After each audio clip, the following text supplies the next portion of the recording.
So creating and capturing demand. Again, these are kind of the two categories that they break it out into.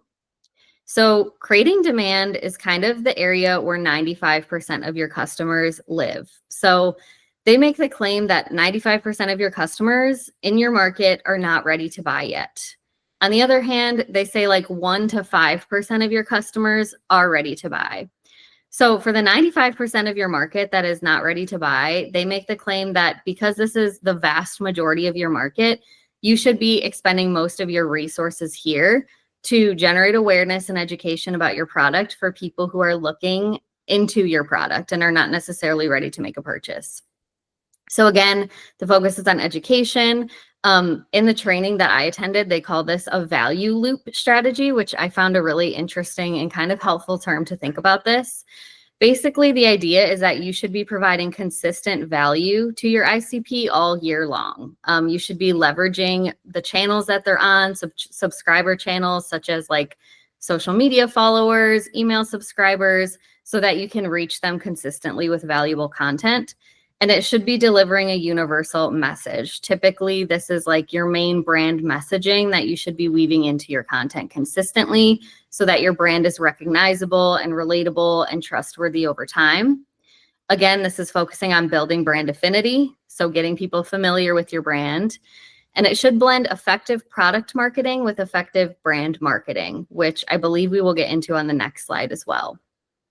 And then capture demand is kind of where lead gen historically focuses. So this is for the 1 to 5% of your customers who are ready to buy a product.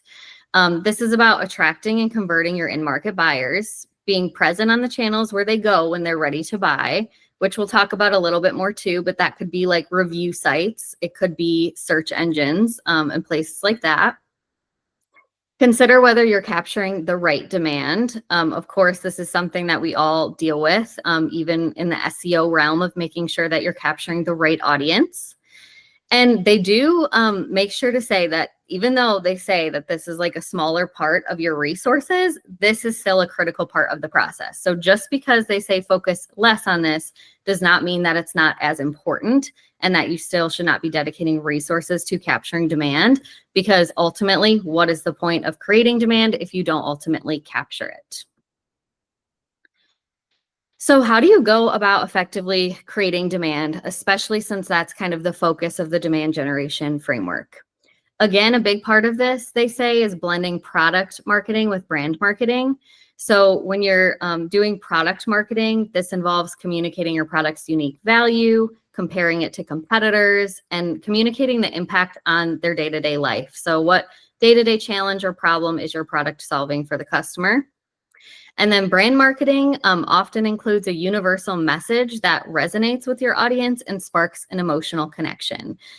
So making sure that your company has that foundational brand work in place so that you can make sure your company has a recognizable, relatable brand that also connects with people on a human-to-human basis.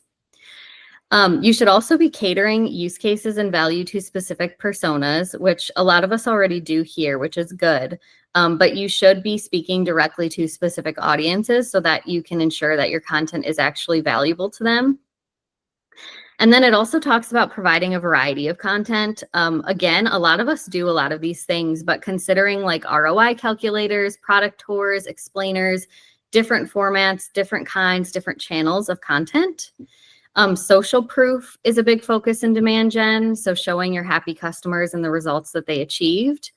And then repurposing content as part of larger campaigns, because that is one of kind of the biggest challenges of demand gen. As you'll see, it calls for a lot of content a lot of the time. And so a lot of people are concerned about how they can realistically achieve that, especially if they don't have the internal team capacity or the budget to do that. And so it has a big focus on repurposing your content in various ways so that you can achieve that and you can provide value on a consistent basis to your customers. And then on the capture demand side, a lot of it talks about making sure that you actually have capture opportunities on your website. So some of those include like a live chat functionality, exit intent pop-ups, CTA placements. Again, a lot of us do those things. But basically the idea is that when a customer is ready to buy and they're coming to your website, Are there actually easy opportunities for them to convert? You should be making that process as easy and as frictionless as possible. It also calls for optimizing your high intent website pages. So are there certain pages that have high conversion rates or high form fill outs where people spend the most time or seem the most qualified?